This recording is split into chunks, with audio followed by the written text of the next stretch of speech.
और अब शुरू करते हैं सत्य वचन। सीधी सी बात है, सत्य वचन कड़वा होता है। नेताओं के सच और अधिकारियों के आंकड़ों पर जनता का सत्य वचन ज्यादा भारी होता है, क्योंकि सत्य वचन में फाइलों में दबे आंकड़ों की कहानी नहीं, बल्कि जमीन का सच जनता की जुबानी होता है। और आज सत्य वचन यह है कि अभी हिंदुस्तान कोरोना की दूसरी लहर की मार झेल रहा है। अभी ठीक से उबरा भी नहीं है कि डॉक्टर्स और वैज्ञानिकों की तरफ से आगाह की गई तीसरी लहर को लेकर सियासत तेज हो गई है। वायरस के अलग अलग स्ट्रेन के बीच सियासी स्ट्रेन सामने आ गया। दिल्ली के सीएम अरविंद केजरीवाल ने वायरस के नए रूप के साथ सिंगापुर का नाम जोड़कर एक नया सियासी बखेड़ा खड़ा कर दिया है। सिंगापुर की सरकार से लेकर भारतीय विदेश मंत्रालय तक ने इसका कड़ा विरोध किया है, जबकि बचाव में केजरीवाल सरकार की तरफ से आरोप यह लगाया जा रहा है कि केंद्र सरकार को बच्चों से ज्यादा अपनी छवि की चिंता है। लेकिन इस सिंगापुर से जुड़े विवाद का पूरा सत्य वचन क्या है? आखिर कौन सच बोल रहा है? किसके दावों में कमी है? आइए आज का सत्य वचन इसी पर विस्तार से देखते हैं।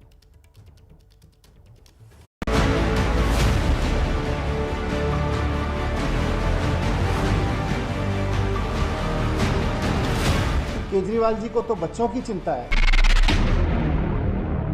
और भारतीय जनता पार्टी और केंद्र सरकार को सिंगापुर की चिंता है। अरविंद केजरीवाल जी ने बेसलेस टिप्पणी की वजह से अपने आप को एम्बैरस किए हैं।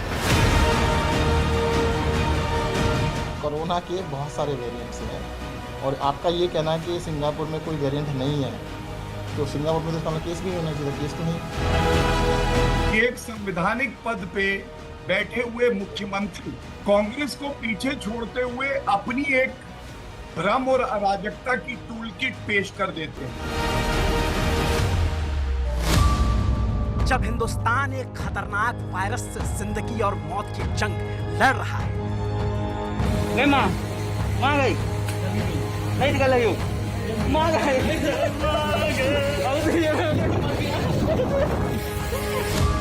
जब हिंदुस्तान पूरे जी जान से एक क्रूर कातिल वायरस को हराने में लगा है,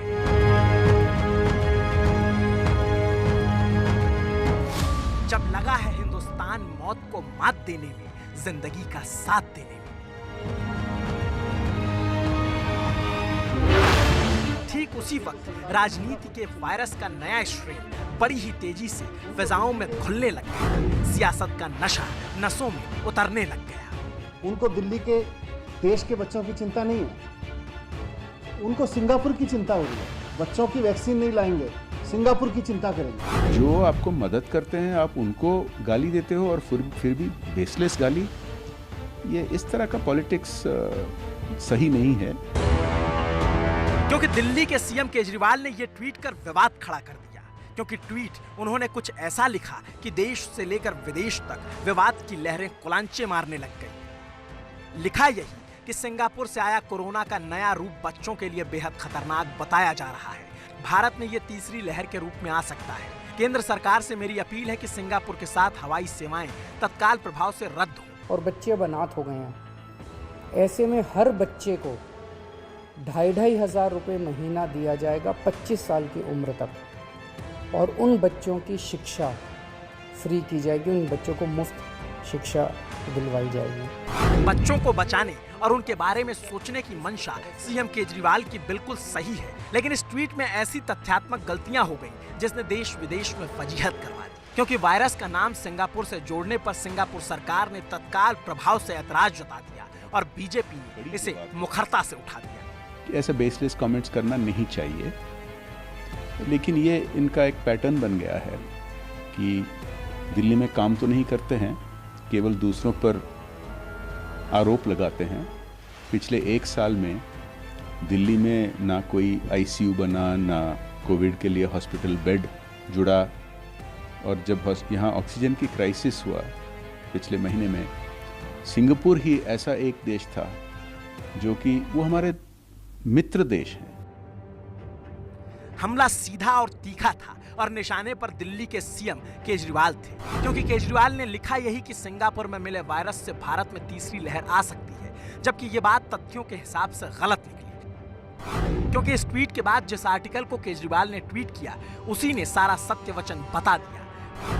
क्योंकि B.1.617 वेरिएंट को कोरोना वायरस का सिंगापुर रूप बताया गया, जबकि B.1.617 वेरिएंट केस पहले ही देश में मिल चुके हैं। भारत कोरोना के वेरिएंट को देश के नाम से जोड़ने का विरोध करता रहा है और भारत की तरह ही सिंगापुर ने भी अपने देश से नाम वेरिएंट का जोड़ने पर विरोध करना शुरू कर दिया, वो भी बड़े तीखे लहजे में। Delhi Chief Minister has no competence to pronounce on a COVID variant or on the civil aviation policy.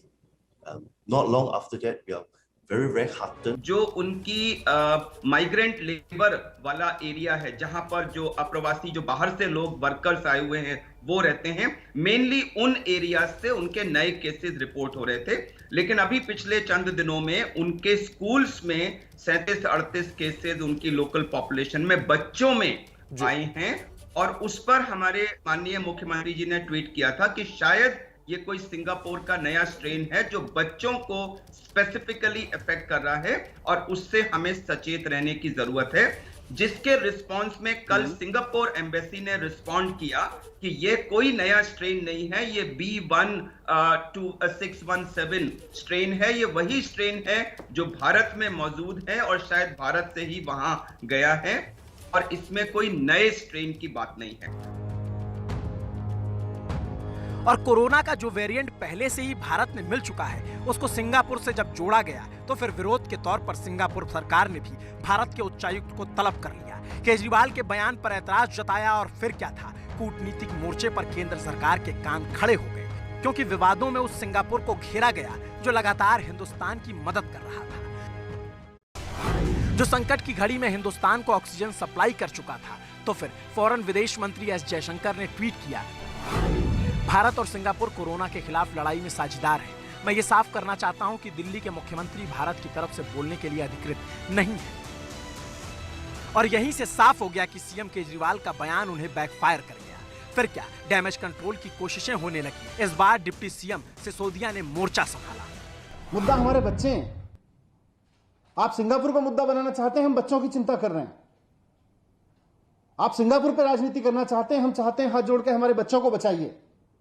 अगर वैज्ञानिक इस बात को कह रहे हैं, अगर साइंटिस्ट इस बात को कह रहे हैं, अगर सुप्रीम कोर्ट को यह बात कहनी पड़ रही है, अगर चारों तरफ से यह बात सुनने को मिल रही है कि अगले स्ट्रेन में, अगली वेव में हमारे बच्चों को खतरा है, तो आप उसकी चिंता करिए ना, उस पर अलर्ट रहिए ना, उस पर तत्परता दिखाइए ना। आप जिस तरह की तत्परता इस पर दिखा रहे हैं सिंगापुर की चिंता करने पे। दिल्ली सरकार कहती है कि उसे 6 से ज्यादा तीसरी लहर में बच्चों को बचाने की फिक्र है और ये बात अच्छी है। दिल्ली सरकार तीसरी लहर से पहले बच्चों के लिए विशेष टास्क फोर्स बनाएगी, अस्पताल में बेड, ऑक्सीजन की पर्याप्त व्यवस्था कराएगी। ये बात भी बहुत अच्छी है। मगर बात तब और अच्छी होती जब तथ्यों के आधार पर सिंगापुर से जुड़ा ट्वीट किया जाता, तो ये फजीहत ना होती। क्योंकि डिप्टी सीएम सिसोदिया ने वहां के शिक्षा मंत्री चान सुंग सिंह के जिस ट्वीट का जिक्र किया, उसमें उन्होंने लिखा है, वायरस के कुछ वेरिएंट ज्यादा आक्रामक हो सकते हैं और ऐसा लगता है कि बच्चों के लिए अधिक तकलीफ देह है। इस हालात के मद्देनजर सिंगापुर में फिलहाल स्कूलों को बंद कर दिया गया है। और इस ट्वीट में ऐसा कहीं नहीं लिखा कि सिंगापुर में कोई नया वेरिएंट मिला है और इसीलिए सिंगापुर सरकार सीएम केजरीवाल के बयान के खिलाफ आक्रामक भी नजर आने लग गई। Prominent political office holders must have a responsibility not to propagate falsehoods. So, indeed, in Singapore, there is an act called the Protection from Online Falsehoods and Manipulation Act, known as POFMA. It is meant to mitigate the spread of misinformation.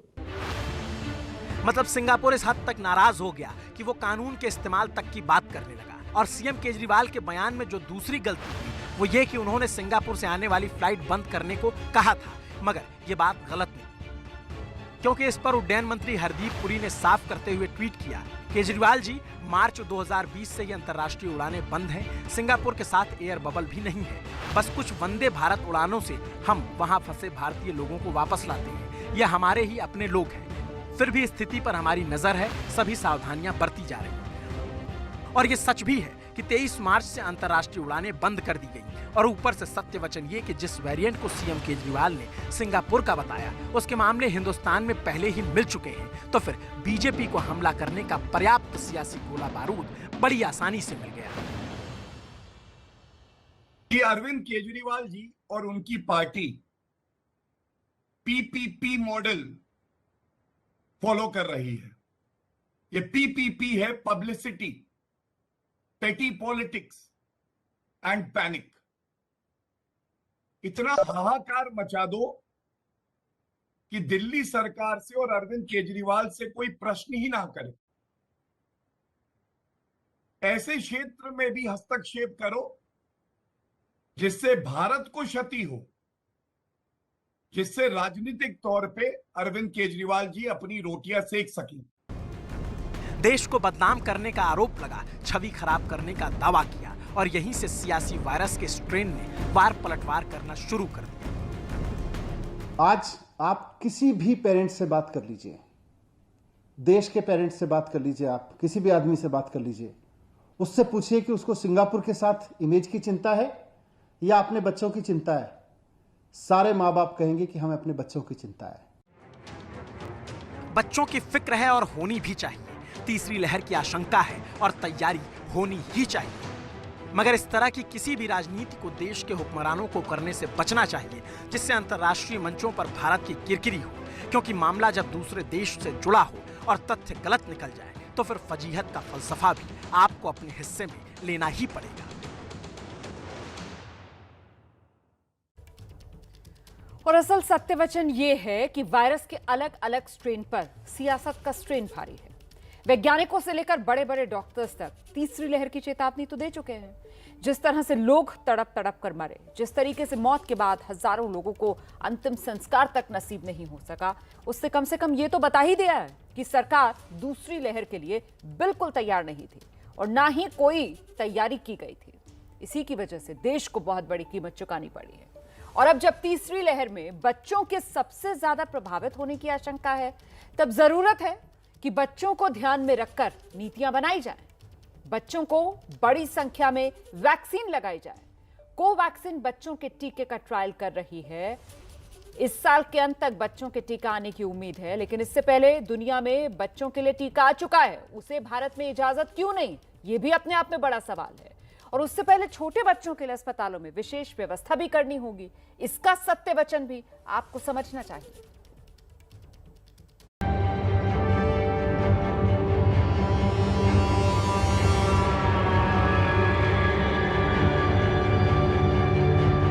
Corona की दूसरी लहर के कहर ने हिंदुस्तान को बिखेर कर रख दिया, बिखेर दिया परिवारों को, बिखेर दिया घरबारों को। सर बचा लो, हमारे ऑक्सीजन ही नहीं मिल रही है। नहीं मिल रही, 3 दिन हो गए सर। टूट गए हजारों नहीं लाखों तक।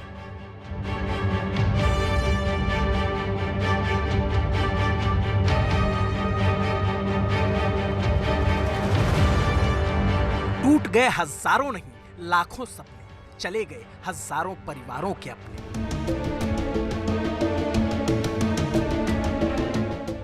हाँ, अब ऐसा जरूर लगने लगा है कि कोरोना की उस सुनामी का पानी धीरे धीरे ही सही लेकिन उतरने लगा है, लेकिन तब तक बहुत नुकसान हो चुका है। और ऐसे में जरा सी लापरवाही हुई तो तीसरी लहर की दस्तक का सत्य वचन हम सब पहले ही जान चुके हैं। Phase 3 is inevitable, given the high levels of circulating virus. मतलब देश के मुख्य वैज्ञानिक सलाहकार तक ये संदेश दे चुके हैं कि तीसरी लहर का आना तय है, मगर कब आएगी इसका वक्त नहीं पता, लेकिन आएगी जरूर। और आशंका यही है कि उस लहर का कहर सबसे ज्यादा बच्चों पर होगा। Government has released data that only 2% of the population has been infected by COVID and 98% of the population is still uninfected and therefore vulnerable to get COVID in future.